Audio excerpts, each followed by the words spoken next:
हम लोग योनि व्यापक की चिकित्सा पढ़ रहे थे, प्राक चरणा अधिचरणा, ठीक है ना। इसमें सिर्फ आपको इतना याद रखना है कि शत पाक तैल से अनुवासन और निरूह देना है, ठीक है ना। शत पाक तैल से अनुवासन निरूह, बस शतपाक तैल को हमने रेड किया हुआ है, आस्थापन और अनुवासन को अंडरलाइन किया है या रेड किया है, बाकी को ऐसे रहने दीजिए। आगे बढ़ते हैं। अधिचरणा और अचरणा, अचरणा यानी कि प्रॉपर हाइजीन से नहीं हो पा रहा था, मतलब उसकी वजह से हो रहा था। अधिचरणा एक्सेसिव क्वाइटस की वजह से हो रहा था, गर्भ धारण नहीं हो पा रहा था, है ना। तो तमाम तरीके के सौफ, सुराकिट, कूट, प्रियंगु, मूछा करणी, इन सबको पीसकर कल्क बनाना है और उसकी उत्कारिका बना के गर्भ धारण करनी है, ठीक है ना। कल्क बनाकर उत्कारिका बना के उसको जो है योनि में धारण करवाना है एक तरीके से।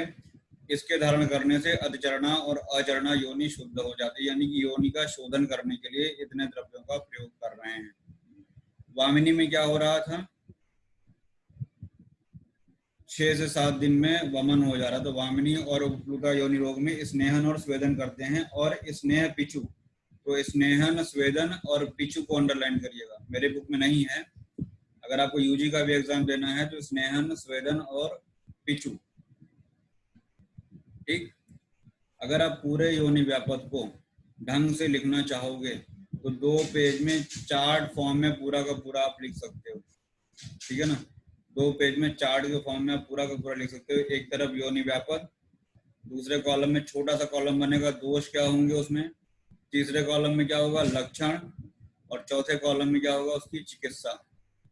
और पहले कॉलम में जहां पे आप योनि व्यापक का नाम लिख रहे हैं वहीं ब्रैकेट में मॉडर्न से कंपेयर भी लिख सकते हैं, मैंने जगह जगह आपको बताया है, ठीक है ना। इस तरीके से एक चार्ट फॉर्म में आप बना लीजिएगा। तो वामिनी और उपलुप्ता, उपलुप्ता लिखा है चाहे उपलुप्ता कहिए, उपलुप्ता, वामिनी और उपप्लुता में क्या करना है, स्नेहन स्वेदन कराने के पश्चात पिचु धारण करना है, ठीक है। विप्लुताम नित्य वेदनाम कहाँ पढ़ाया था, विप्लुता नित्य वेदनाम कहाँ बताए थे, सुश्रुत में बताए थे, सुश्रुत में। तो याद रखिएगा इस विप्लुता में क्या करना है, शल्लकी, हम जानते हैं बोसवेलिया सर्राटा अच्छा खासा वात शामक है, आपने देखा होगा पेन वगैरह में हम लोग शल्लकी का बहुत ज्यादा यूज भी करते हैं। तो विप्लुता में वेदना होती है तो वहां पे शल्लकी आदि, पूरा नहीं अगर याद होता है तो शल्लकी आदि। और एक चीज और बता दूं मैं, पंचवल्कल का जो क्वाथ होता है बेसिकली वुंड क्लींजिंग के लिए या कहीं भी स्वच्छता के लिए, सफाई करने के लिए प्रयोग करते हैं पंचवल्कल। डायबिटिक फूड वगैरह में भी आप देखिए पंचवल्कल क्वाथ से जो प्रक्षालन करते हैं कहीं न कहीं बहुत अच्छा उसका रिस्पॉन्स आता है। हाँ? एक सेकंड, तो जो पंचवल्कल होता है स्किन या वुंड को सफाई करने के लिए, यहाँ पे देखिएगा जामुन की छाल, धव की छाल और पंचवल्कल का यूज किया गया है, ठीक है ना। योनि शुद्ध हो जाती है, देखिए आया होगा कषाय साधिता स्नेह पिचु स्यादि विप्लुतापः, यानी कि इन सभी के आप शल्लकी को अंडरलाइन कर लीजिएगा, जाम्बो को और पंचवल्कल को अंडरलाइन कर लीजिएगा, ठीक है ना। इन सभी के क्वाथ से योनि में पिचु धारण कराना है, प्रक्षालन नहीं करना, योनि में पिचु धारण कराना, ठीक है ना। फिर देखिएगा यहाँ पे विमर्श में आया है सुश्रुत का वही श्लोक, विप्लुताम नित्य नित्य वेदनाम, विप्लुताम नित्य वेदनाम,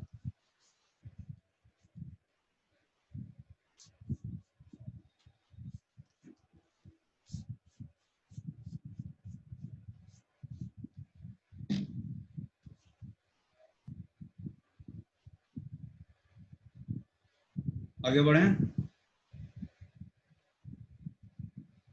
बेटा। जब तक इसको आप अपने हाथ से लिखोगे नहीं तब तक नहीं समझ में आएगा, है ना।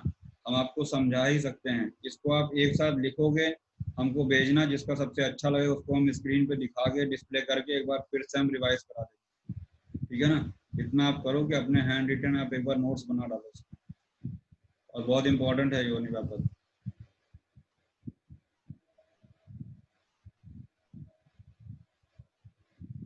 करडिनी, बस्त मूत्र, यहाँ तक हम लोग बात कर चुके थे, रिवाइज हो गया। बस्त मूत्र का प्रयोग करेंगे और एक वर्दी का निर्माण करेंगे, उस वर्दी को धारण कराते हैं, और यह वर्ती क्या करती है, कफनाशक अन्य चिकित्साओं का भी इस वर्ती के साथ साथ अन्य कफनाशक चिकित्सा का प्रयोग करड़ेनी में करना चाहिए। करड़ेनी में दोष क्या है, कफवात, कफ और वात है, ठीक है ना। तो यहाँ पे कूट, पीपर, मदार इन सब का तो प्रयोग कर ही रहे हैं, सैंधव का भी प्रयोग आया होगा, आप देखिएगा। एक वर्ती का निर्माण करना है, वर्ती यूं समझ लीजिए बत्ती, हमने आपको याद करने के लिए बताया, वर्ती मतलब सुपोजिटर ऐसे बनाते हैं कपड़े का, उस तरीके से उसको जो है इन द्रव्यों में भिगो के उसको पिचू योनि में धारण करना है। आहा जो होता है रूई का पाए तरीके बना के उसको जो है योनि में धारण कराना है। इसके बाद आगे देखते हैं, उदावर्तला, उदावर्ता, वातला, महायोनि और संस्था। संस्था एक नया शब्द आपको देखने को मिल रहा है, संस्था, इसी को प्रशंसनीय मान सकते हैं, संस्था योनि। और इन सभी में मुख्य रूप से आप देखिएगा क्या कह रहे हैं, स्नेहन स्वेदन आया होगा, स्नेहन स्वेदन को अंडरलाइन करिएगा, और साथ ही साथ उत्तर बस्ती को अंडरलाइन करिएगा, फोर्थ लाइन में उत्तर बस्ती आया होगा, तो स्नेहन स्वेदन को अंडरलाइन करिएगा, इन चारों में उत्तर बस्ती को अंडरलाइन करिएगा। निशोध सिद्ध अनुवासन बस्ती, निशोध देखिएगा यहाँ पे हम दिखा रहे हैं आपको,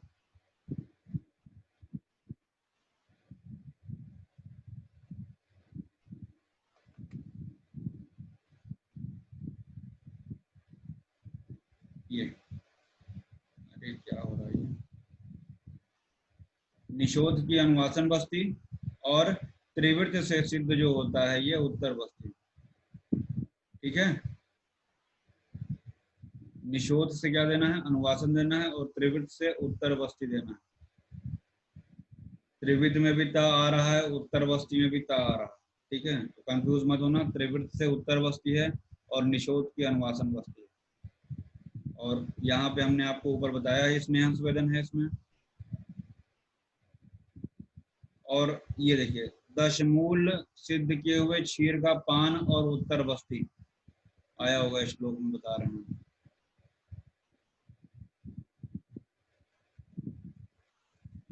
दशमूल को क्षीर में मिला के, दशमूल को क्षीर में मिला के पीने के लिए देते हैं, और उसी को उत्तर बस्ती के रूप में भी प्रयोग करते हैं, तो इसको भी आप अंडरलाइन कर लीजिएगा, तो बहुत इंपॉर्टेंट है, यूजी पॉइंट ऑफ व्यू से भी, उदावर्ता, वातला, महायोनि और संस्था योनि की चिकित्सा, ठीक। महायोनि, महायोनि में याद रखिएगा भालू, क्वेश्चन आया हुआ है, रीछ भालू को बोलते हैं, रीछ जो होता है भालू को बोलते हैं, रीछ राज जामवंत है ना। तो महायोनि की चिकित्सा में मधुर द्रव्यों से सिद्ध रीछ या वराह, सुअर भी आया हुआ है, इनकी चर्बी को या गोघृत को महायोनि के भीतर भरकर कपड़े से योनि को बांध देना। ध्यान से सुनना, यहाँ पे पिचू नहीं धारण कराना है, क्लियरली सुन लो, इंपॉर्टेंट है।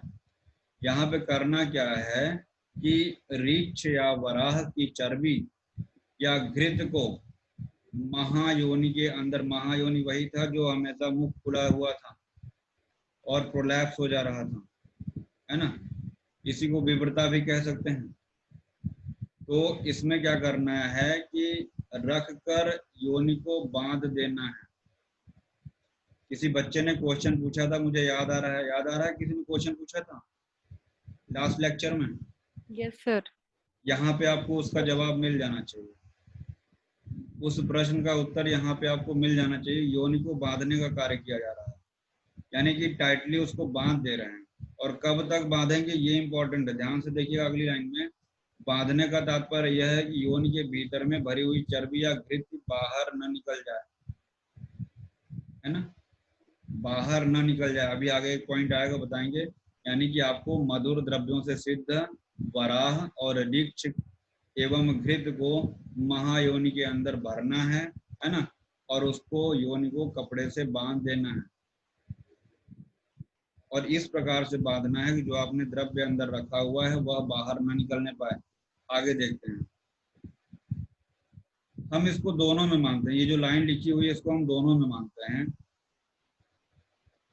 प्रशंसा योनि के लास्ट में देखिएगा नीचे एक लाइन आई हुई है, यह पट्टी तब तक नहीं खोलनी चाहिए जब तक मूत्र का वेग उपस्थित न हो जाए। बात समझ रहे हो नहीं हमारी? अब चरक लिख रहा है तो चरक ने बीच में हिंदी तो एक्सप्लेन किया नहीं होगा, उन्होंने तो श्लोक साथ ही साथ लिखे होंगे सब, 112 113 श्लोक उन्होंने एक साथ ही लिखे होंगे ना।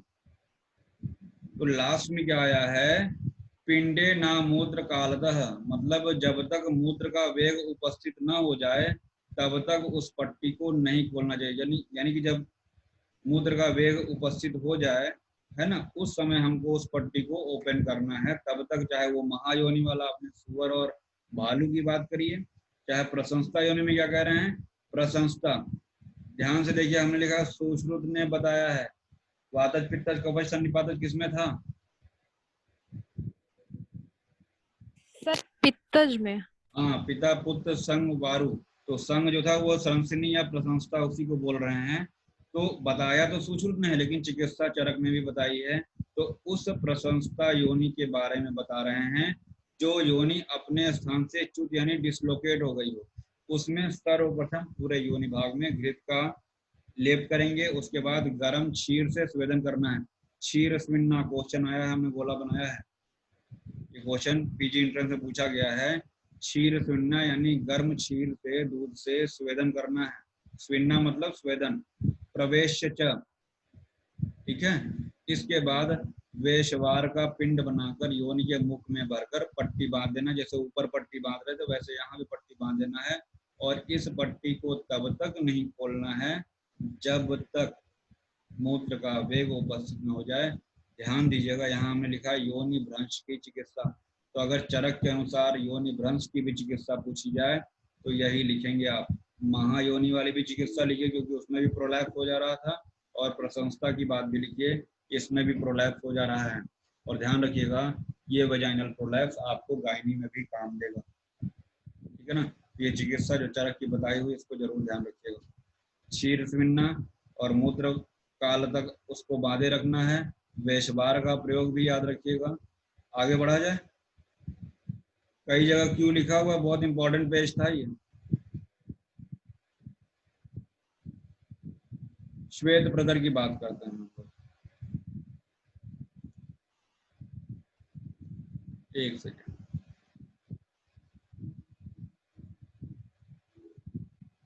बोलें बोले हैं?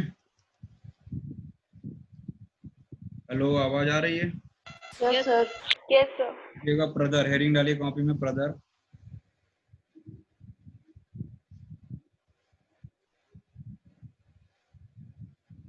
लिखिएगा इसमें वातज, वातज। इसमें लिखिएगा किंशुकोदक, किंशुकोदक,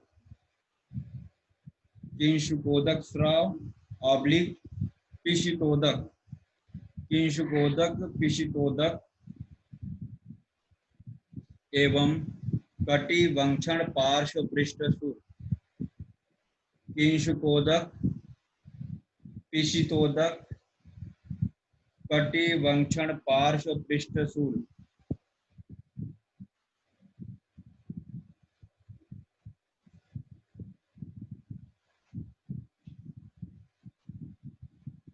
जिसके पास किताब है 815 नंबर पेज खोलो फटाफट, 815।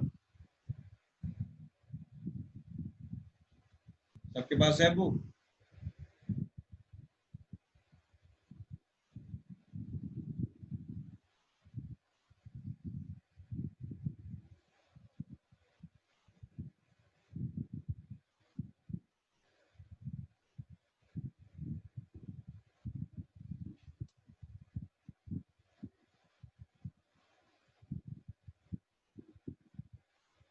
मिला 815 नंबर पेज पे आया होगा।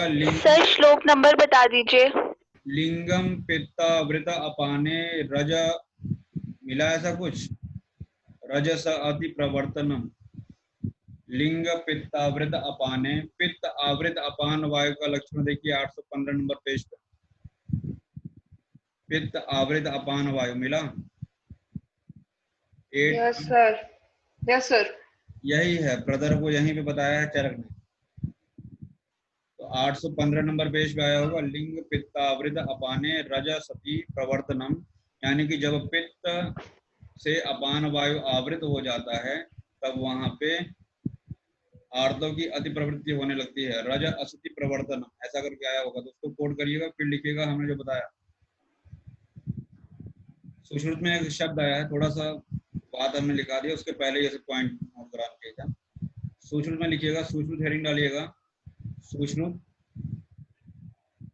सभी प्रकार के प्रदर में, सभी प्रकार के प्रदर में वातज योनि व्यापद चिकित्सा, वातज योनि व्यापद चिकित्सा, सभी प्रकार के प्रदर में वातज योनि व्यापद चिकित्सा।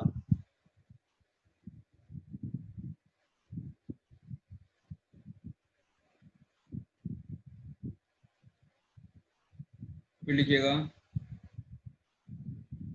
पित्तज योनि व्यापद, वो सॉरी पित्तज प्रदर, जैसे वातज प्रदर में लिखा ना आपने किंशुकोदक पिशितोदक, वैसे पित्तज में लिखिए नितांत रक्तम स्रवति, नितांत रक्तम स्रवति। नितांत मतलब निरंतर रक्त का स्राव होता है, नितांत रक्तम स्रवति।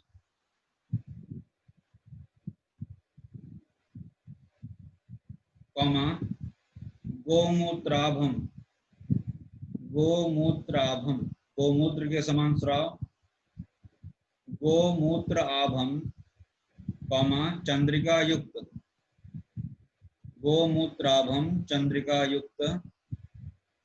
कफज में लिखिएगा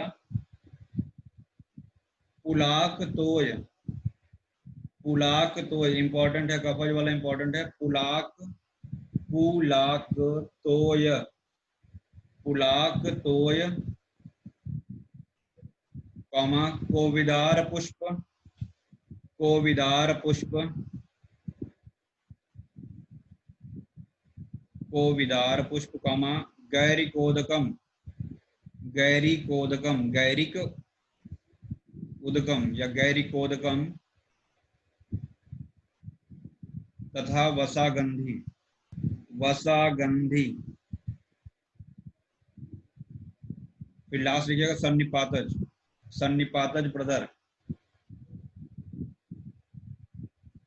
इसमें लिखिएगा सछौद्र सर्पी हरिताल, सछौद्र सर्पी हरताल मज्जा, सछौद्र सर्पी हरताल मज्जा प्रकाशम, सछौद्र सर्पी हरताल मज्जा प्रकाशम कुणपगंधी, सछौद्र सर्पी प्रकाशम, सर्पी हरताल मज्जा प्रकाशम कुणपगंधी। ये हुआ सन्निपातज प्रदर का, और यही असाध्य है, सन्निपातज प्रदर असाध्य, सन्निपातज प्रदर असाध्य। लिखिएगा नेक्स्ट पॉइंट,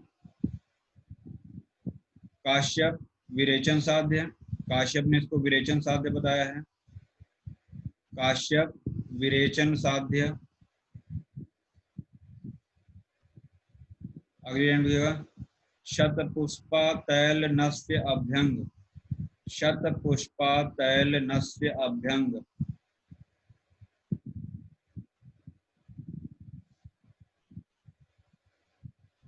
ये भी काश्यप का है। नेक्स्ट पॉइंट, व्याघ्र नखी मूल, व्याघ्र नखी मूल कटिधारण, व्याघ्र नखी मूल कटिधारण Bhav Prakash Yog Ratnakar, BP Y R, BP for Bhav Prakash, Y are मतलब योग रत्नाकर। इन्होंने बताया कि व्याघ्र नखी मूल को कटि में धारण करना चाहिए। नेक्स्ट पॉइंट, भारंगी नागर चूर्ण, भारंगी नागर चूर्ण। आदत डालिए ऐसे लिखने का, हर चीज डिस्प्ले स्क्रीन पे नहीं चलेगा, है ना। आगे की पढ़ाई बिना डिस्प्ले के आपको पढ़नी है, तो लिखने की आदत डालिए। भारंगी नागर चूर्ण प्लस तंडुलोदक, तंडुलोदक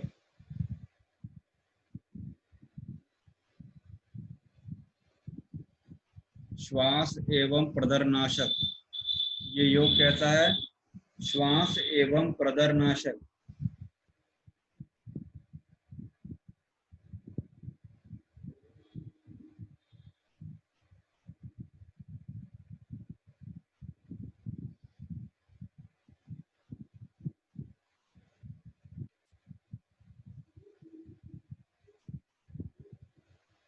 नेक्स्ट पॉइंट है अशोक वल्कल क्वाथ। अशोक वल्कल क्वाथ सिद्ध क्षीर। अशोक वल्कल का मतलब होता है त्वक, बार। अशोक वल्कल क्वाथ सिद्ध क्षीर, ये सभी प्रदर की चिकित्सा लिखा रहा हूँ। नेक्स्ट पॉइंट, तंडुलियक मूल कल्प। क्या होता है तंडुलियक? पिछली क्लास में बताया था हमने, चौलाई को बोलते हैं। चावल का पानी। नहीं, वो तंडुलोदक होता है। तंडुलियक, सर चौलाई। हाँ, जब Yes, मूल sir. आ गया तो इसका मतलब कोई प्लांट होगा ना। तंडुलियक मूल कल्प प्लस मधु, तंडुलियक मूल कल्प प्लस मधु प्लस रसांजन, रसांजन प्लस तंडुलोदक, शायद चरक वाला ही है जो हम लोगों ने पढ़ा था। तंडुलियक मूल कल्प प्लस मधु प्लस रसांजन प्लस तंडुलोदक। नेक्स्ट पॉइंट लिखेगा जीरका वलेह। जीरका वलेह, ब्रैकेट में योग रत्नाकर, जहां योग रत्नाकर बोले खाली YR लिखिए। जीरका वलेह योग रत्नाकर। नेक्स्ट पॉइंट, खंड कूष्मांड अवलेह। खंड कूष्मांड अवलेह भाव प्रकाश। खंड कूष्मांड अवलेह भाव प्रकाश। फलघृत, फलघृत, फलघृत भाव प्रकाश योग रत्नाकर। फिर लिखिएगा, बहुत इंपॉर्टेंट योग है, सुना होगा आपने, प्रदर रिपु रस। प्रदर रिपु रस, नाम सुना है कभी? Yes, sir. पारद गंधक नाग, कंटेंट लिखिए पारद गंधक नाग लो, लोध्र, सॉरी, पारद गंधक नाग, नाग रसांजन, पारद गंधक नाग रसांजन लोध्र।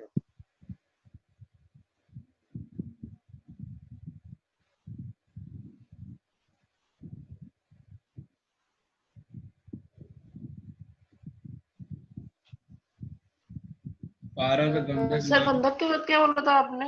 पारद गंधक नाग, ये 1:1:1। पारद गंधक नाग 1:1:1। फिर रसांजन 3 और लोध्र 6। रसांजन 3, लोध्र 6 भाग। भावना लिखिएगा वासा स्वरस, भावना वासा स्वरस। अनुपान मधु, अनुपान मधु। इसकी मात्रा इंपॉर्टेंट है, मात्रा 2 वल, व आधा ल पूरा ल, वल, 2 वल या 6 रत्ती, 2 वल या 6 रत्ती। फिर से रिपीट कर रहा हूँ, पारद गंधक नाग 1:1:1, रसांजन 3, लोध्र 6, भावना वासा स्वरस, अनुपान मधु और मात्रा 2 वल या 6 रत्ती। नेक्स्ट, बोल परपटी, रसशास्त्र में पढ़े हैं, बोल परपटी। पारद गंधक बोल, पारद गंधक बोल 1:1:2, 1:1:2, पारद गंधक बोल 1:1:2। अनुपान मधु शर्करा, मधु शर्करा,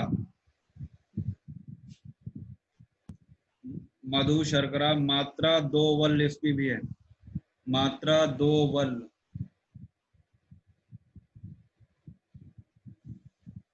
फिर लिखो नेक्स्ट पॉइंट, लिखो एक छूट गया योग, शाल्मली घृत एवं शीत कल्याणक घृत। शाल्मली घृत एवं शीत कल्याणक घृत, शाल्मली घृत एवं शीत कल्याणक घृत, योग रत्नाकर का है ये। और एक लिख लो शतावरी तेल, शतावरी तेल और लशुन कल्प, लशुन कल्प, लशुन कल्प। नेक्स्ट हेडिंग डालिएगा श्वेत प्रदर, श्वेत प्रदर। लिखिएगा बृहत्त्रयी में वर्णन नहीं, बृहत्त्रयी में वर्णन नहीं।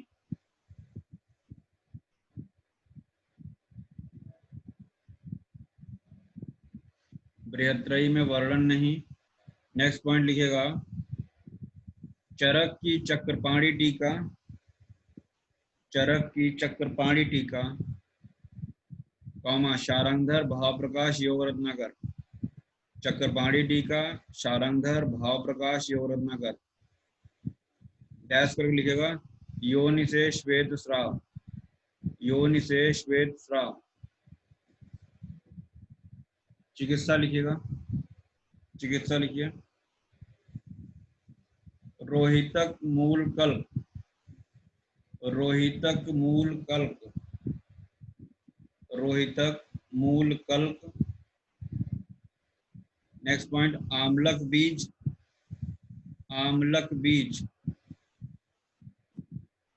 नेक्स्ट पॉइंट चक्रमर्द मूल प्लस तंडुलोदक, चक्रमर्द मूल प्लस तंडुलोदक। ब्रैकेट में योग रत्नाकर, योग रत्नाकर।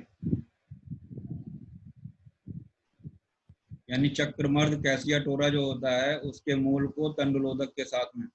नेक्स्ट पॉइंट लोध्र कल्प, लोध्र कल्प। नेक्स्ट पॉइंट न्यग्रोधादि कषाय पान, न्यग्रोधादि कषाय पान, न्यग्रोधादि। Next point दार्वादिक्वाथ, दार्वादिक्वाथ।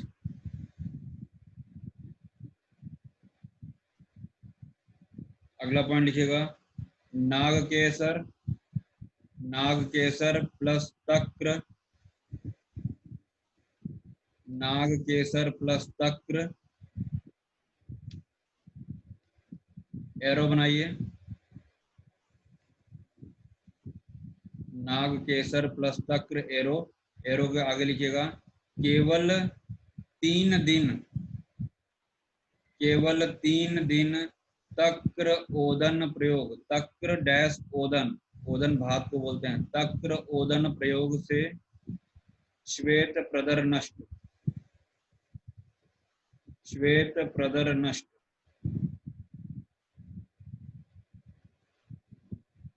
नेक्स्ट पॉइंट लिखिएगा कुक्कुटांड त्वक, कुक्कुटांड, कुक्कुट मुर्गी को बोलते हैं, तो मुर्गे के अंडे का जो छिलका होता है कुक्कुटांड त्वक, ये भी प्रदर में प्रयोग किया जाता है, कुक्कुटांड त्वक, कुक्कुटांड त्वक।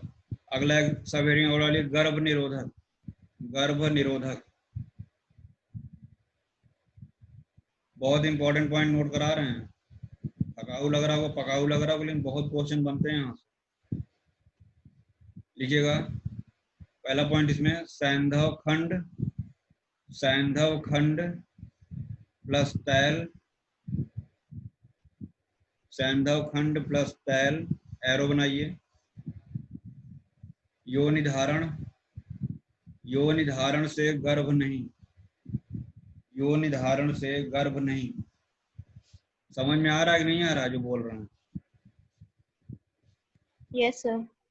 फटाफट लिखो सैंधव खंड प्लस तैल योनि में धारण गर्भ नहीं। नेक्स्ट पॉइंट ऋतुकाल अंत में, ऋतुकाल के अंत में, ऋतुकाल के अंत में निम्ब काष्ठ धूपन, निम्ब काष्ठ धूपन। अभी बताते हैं क्वेश्चन क्या आया था, गलत हुआ था। निम्ब काष्ठ धूपन डैश करके गर्भ नहीं। नेक्स्ट पॉइंट कृष्ण चतुर्थी को, कृष्ण चतुर्थी को धतुर्मूल कटिधारण कृष्ण चतुर्थी को धतुर्मूल कटिधारण डैश करके गर्भ निरोध का कार्य करता है। नेक्स्ट पॉइंट, कृष्ण चतुर्थी को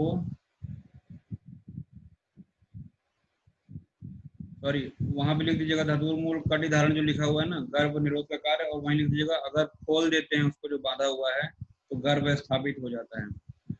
धतुर्मूल को खोल देने पे गर्भ स्थापित हो जाता है।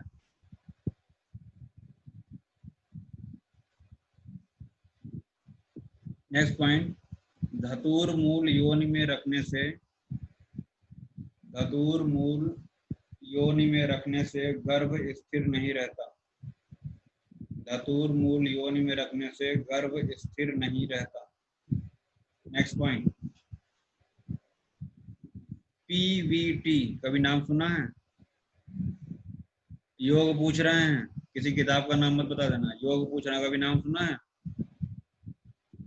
पिप्पली विडंग टंकण, गायनी में नाम नहीं सुना है? पिप्पली विडंग टंकण, पीवीटी पिप्पली विडंग टंकण प्लस दुग्ध एवं जल। पिप्पली विडंग टंकण को दुग्ध एवं जल के साथ, यह आयुर्वेदिक गर्भ निरोधक औषधि है और बहुत पूछा जाता है। पीवीटी दुग्ध और जल के साथ, पिप्पली विडंग और टंकण पीवीटी। अगला पॉइंट लिखिएगा, जपा कुसुम। जपा कुसुम गुड़हल को बोलते हैं। जपा कुसुम प्लस कांजी, जपा कुसुम प्लस कांजी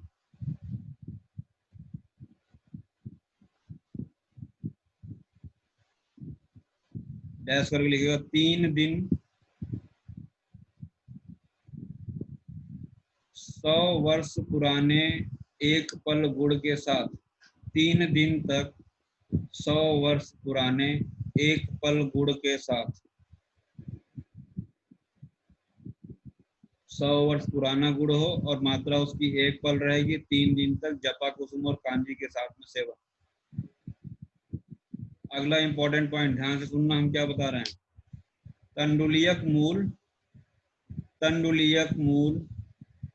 प्लस तंडुलोदक, तंडुलियक मूल प्लस तंडुलोदक डैश करके लिखेगा रजह स्राव के 3 दिन तक।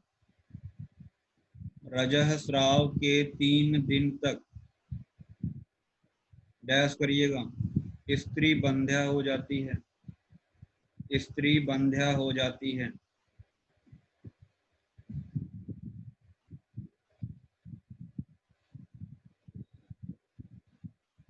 एंड लास्ट पॉइंट, आयरन कांड 8 अंगुल योनि में प्रवेश कराने पर 8 अंगुल योनि में प्रवेश कराने पे गर्भपात हो जाता है। गर्भपात हो जाता है। यही पूछा था एक बार, कितने अंगुल प्रवेश कराते हैं? 8 अंगुल, गर्भपात हो जाता है। सर अभी 13 मिनट है। ठीक, फिर बात आती है पिछला योनि की। पिछला योनि श्लेष्मला है, कफज है, जानते हैं हम लोग, है ना। कफज से हो रहा है। पिछल मतलब कफ की बात कर रहे हैं, तो यहाँ पे काशीस की बात कर रहे हैं, है ना, जो हम लोग शास्त्र में पढ़ते हैं। काशीस, त्रिफला और क्या है, समंगा आया होगा, धातकी आया होगा। तो ये सब याद रखिएगा कि धातकी का, लोद्र का, इन सब का जबरदस्त प्रयोग होता है गायनी में, खासकर प्रदर में। काशीस का भी अच्छा खासा रोल है। त्रिफला का भी यहाँ पे प्रयोग किया। पिछला योनि की चिकित्सा है ना। आम्र भी आया होगा, हम लोग जानते हैं कि आम्र का प्रयोग पुष्यानुग चूर्ण में भी आया था, जामुन और आम का, जामुन की गुठली और आम की गुठली।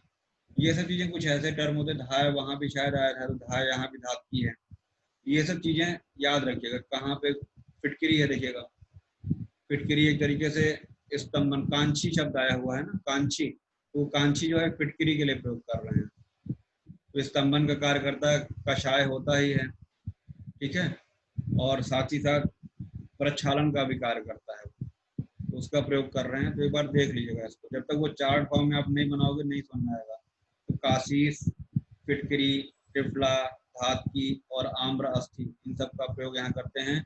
और ध्यान से देखिएगा, इनके समान चूर्ण को यानी सबका समभाग चूर्ण लेंगे, मधु मिलाकर कि वहां पे आपको वर्ती बनानी है, पुनः उस वर्ती को योनि में धारण कराना है और उससे योनि का शोधन करना है, ठीक है ना। अगर गायनी की प्रैक्टिस अगर आप कर रहे हैं और अगर ये सब आप प्रदर के पेशेंट में यूटिलाइज करें, मतलब अप्लाई करें, तो बहुत अच्छा रिस्पॉन्स आएगा। अगर चरक ने बताया है तो कहीं ना कहीं उसका अच्छा रिस्पॉन्स मिलेगा, है ना।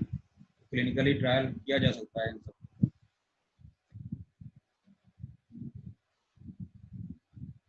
पलाशादिवर्ती की बात आया है, योनि की पिछलता में यानी पिछल योनि में पलाशादिवर्ती, ठीक है ना। स्तब्ध और कर्कश योनि में बेसवार, अभी पीछे भी एक जगह हमने बेसवार आपको बताया है। यहाँ पे बेसवार के साथ साथ गरम गरम प्रेशरा को एक कपड़े में बांधना है और पोटली बना के योनि के अंदर धारण कराना है ना।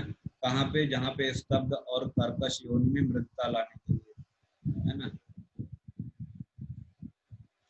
दुर्गंधित योनि की चिकित्सा, कोई ऐसा अलग से योनि व्यापक नहीं बताया है दुर्गंधित, लेकिन अगर योनि से दुर्गंध आ रहा है तो वहां पे तुबरक कल तवर आया है। तवर मतलब तुबरक, तो वही हम लोग जो कुष्ठ वैरी जिसको बोलते हैं, तुबरक को कुष्ठ वैरी बोला जाता है। तू वैरी हमने ऐसे याद किया, तू वैरी यानी तू से तुबरक, क्योंकि वहां पे कुष्ठ वैरी इस तरीके से कई नाम आते हैं, है ना।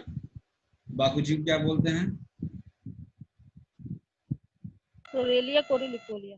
नहीं, उसको भी ऐसे कुछ नाम दिया गया है। कुष्ठग्न किसको बोलते हैं? सर आरगवत अरगवत को कुष्ठग्न बोलते हैं। सर खदीर। खदीर खदीर खदीर सर। खदीर को कैसा फिस्टुला। तो तुवैरी यानी कि तुबरक जो है यहाँ पे दुर्गंधित योनि की चिकित्सा में तुबरक का प्रक्षालन कर रहे हैं, ठीक है। तुबरक के कल्प से प्रक्षालन किया जा रहा है। याद रखिएगा, भंगा से प्रक्षालन जो है अर्श में मत्स्य के लिए किया गया है। भंगा से प्रक्षालन हम लोग चिकित्सा 14 में पढ़ेंगे, अर्श भी छूटा हुआ है तो वहां पे करेंगे हम लोग, ठीक है ना। तो तुबरक का सर्वप्रथम वर्णन सुश्रुत में, अगर पूछता है क्वेश्चन कि तुबरक का सर्वप्रथम वर्णन सुश्रुत में, तो मुझे नहीं लगता है क्यों ऐसा बोलते हैं, चरक ने पहले ही बता दिया है। वैसे भंगा के बारे में भी चरक ने पहले ही बताया हुआ है। फिलहाल एग्जाम में पूछता है तो आप सुश्रुत आंसर लगा। अब यहाँ पे शुक्र दोष की बात हो रही है, सबके अनुसार संख्या लिखिए, थोड़ा देख लीजिएगा। और हम ये शुक्र दोष आपको तब पढ़ाएंगे सुश्रुत का शारीर पढ़ाएंगे, अभी यहाँ नहीं पढ़ाएंगे। सबके अनुसार संख्या देख लीजिएगा।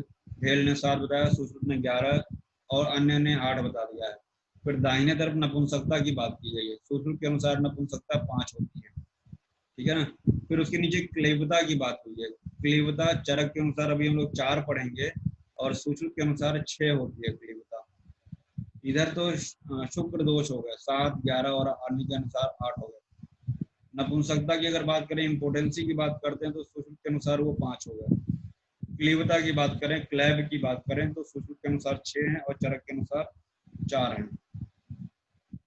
क्लैब्यम यच्च चतुर्विधम, क्लैब 4 वही हम बता रहे हैं यहाँ पे, क्लैब जो है चरक के 4 हैं। यहाँ भी आ रहा है क्लैब जो है चरक के अनुसार 4 ही हैं।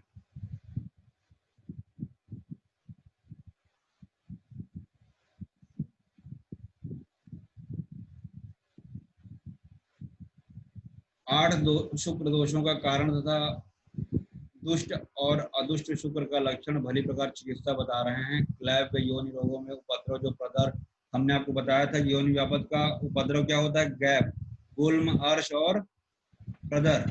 प्रदर के बारे में डिटेल नहीं बताया, लेकिन क्या निकल गए हैं कि प्रदर क्या है, कॉम्प्लिकेशन है, उपद्रव। अगर इसकी चिकित्सा नहीं करते हैं तो ये जो है उपद्रव क्रिएट कर देगा। जैसे यहाँ पे लिखा होगा, देखिएगा, आत्रेय संयम्य शुक्र दोष,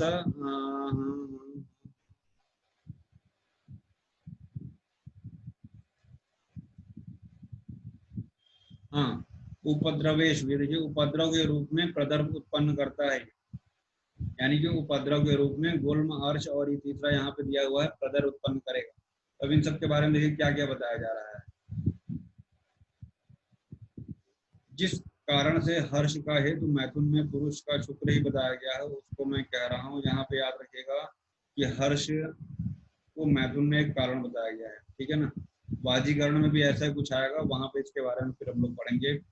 दुष्ट शुक्र गर्भधान नहीं कर सकता। हम लोग जब गर्भ की परिभाषा करते हैं, क्या पढ़ते हैं गर्भ की परिभाषा? शुक्र शोणित जीव संज्ञा ऐसा हम लोग पढ़ते हैं। लेकिन जब यही शुक्र दूषित होगा, और एक चीज हम लोग और जानते हैं, ऋतु क्षेत्र बीज अम्बु हम लोग पढ़ते हैं, है ना। ऋतु क्षेत्र बीज और अम्बु की भी बात करते अम्बु नाम सामग्री। अगर ये चारों प्रॉपर नहीं यस सर पाएगा। वैसे ही दुष्ट, अगर शुक्र दूषित है, आर्त दूषित है, तो गर्भ धारण नहीं पाएगा। यथा बीजम अकालम अम्बु, देखिए सब आ गया। जो भी हमने चतुर्विद नाम लिया, क्या बोलते हैं उसको? चतुर्विद, गर्भ संभव सामग्री। हाँ, चतुर्विद गर्भ संभव सामग्री। यहाँ पे देखिए इनडायरेक्टली चरक ने यहाँ बताया बीजम अकालम अम्बु कृमि कीटम अग्नि दूषिता। जिस प्रकार धान्यादि अन्न का बीज अकाल में वर्षा होने से कृमि कीट अग्नि से दूषित होने पे समाप्त हो जाता है, उसी प्रकार से दुष्ट शुक्र गर्भाशय में जाने पर भी गर्भ उत्पन्न करने में समर्थ नहीं होता। एक उपमा दी है, उसको आपको याद रखना है। क्या क्या कारण हो सकते हैं दुष्ट शुक्र के, कभी पूछा नहीं जाएगा, एक बार उसको देख लेना सरसरी निगाह से, है ना। जो बहुत समझने वाला कॉन्सेप्ट होगा उसको हम आपको बताएंगे। अब ये 8 प्रकार के जो शुक्र दोष हैं वो ध्यान रखिएगा। जो पिच्छिल है, ध्यान दीजिएगा, हमने लिखा है पिच्छिल जो है शुक्र का दोष भी है और गुण भी है। पिच्छिल जो है शुक्र का दोष भी है, और जब हम शुक्र का गुण पढ़ते हैं तो वहां पिच्छिल जो है गुण में भी आता है। ये इंपॉर्टेंट है। पेनिलम तनुरूक्षम जब विवर्णम पूति पिच्छलम, हम लोग क्रिया शारीर में श्लोक रटाया जाता है। ये अन्य धातु संश्लिष्टम अष्टम अवसादी तथा अष्टम श्लिष्टम, है ना। अन्य धातु मतलब अन्य धातुओं से संश्लिष्ट न हो तो वो शुद्ध होगा। अगर संश्लिष्ट हो गया है तो वो अशुद्ध हो गया है। यानी अन्य रक्त आदि धातुओं से मिश्रित, यानी कि शुक्र के साथ में अन्य धातुएं भी मिश्रित निकल रही हैं, रक्त निकल रहा है ना। तो अन्य धातुएं निकल रही हैं। पहला तो हो गया पेनिल, दूसरा हुआ तनु, तीसरा रोक्ष विवर्ण, पूति दुर्गंध, पिच्छिल, अन्य धातु संश्लिष्ट का मतलब अन्य धातुओं से मिश्रित, अवसादी, शुक्र निकलते समय मनुष्य के शरीर में झंझनाहट आदि दुर्बलता का अनुभव। यह अवसादी इन्होंने अपने से लिख दिया है। अवसाद ग्रस्त हो जाना, आप जानते हैं अवसाद है ना। ये 8 जो है शुक्र दोष बता दी, जिसमें पिच्छिल जो है आपका दोनों है, दोष भी है और गुण भी है।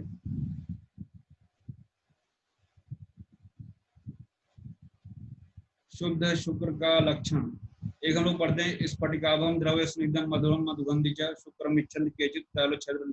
ये वाग्भट्ट का किसका है? ये सुश्रुत का है। जो श्लोक हमने लिखा है, ये नीचे वाग्भट्ट का है। ये वाला जो विमर्श लिखा हुआ है ये सुश्रुत का है।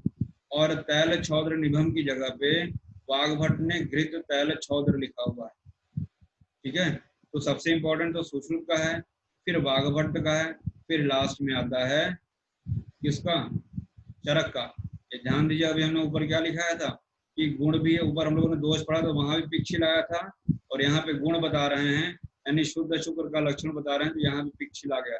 यानी पिच्छिल जो है गुण में भी है, लक्षण में भी है, और ऊपर हम लोगों ने दोष में भी पढ़ा। स्फटिक के समान ये भी बता रहे हैं, स्फटिक मणि के समान श्वेत वर्ण का होना होता है। स्निग्ध, पिच्छिल, घन, मधुर। अब यहाँ पे मधुर बता रहे हैं, मधुर सुश्रुत में भी बताया, स्निग्धम मधुरम मधुगंधि च, यानी रस में मधुर है और गंध में मधु के समान है, ठीक है। थोड़ा सा यहाँ पे कंफ्यूजन होता है ओज के वर्ण और गंध से, इसको हम अगली क्लास में थोड़ा सा एक्सप्लेन कर देंगे, ट्रिक भी बता देंगे कि शुक्र का कैसे याद रखते हैं, और समल वर्ग एक ट्रिक है कैसे हम उससे उसका याद करते हैं, ओज का। समल वर्ग व से होता है वर्ण, र से होता है रस, और ग से होता है गंध। समल सर्पी, मधु, लाजा। तो हम कल बता देंगे अगली क्लास में ना, तो कभी गड़बड़ नहीं होता। चिकित्सा क्या है? शुक्र दोष की चिकित्सा, ये इंपॉर्टेंट बहुत क्वेश्चन है। वाजीकरण औषधियों का प्रयोग, रक्त पित्त नाशक चिकित्सा, और योनि व्यापक रोग को दूर करने वाली सभी चिकित्साओं का प्रयोग हम शुक्र दोष में करेंगे। और जो हम लोगों ने पीछे जीवनी घृत पढ़ा हुआ है, च्यवनप्राश पढ़ा हुआ है, शिलाजतु पढ़ा है, उनका भी शुभ प्रदोष में हम प्रयोग करेंगे। यहीं तक, अगली क्लास हम लोग कल पढ़ेंगे, थोड़ा सा बचा हुआ है ना। तो एक क्लास में खत्म हो जाएगा, कल पढ़ते हैं हम लोग।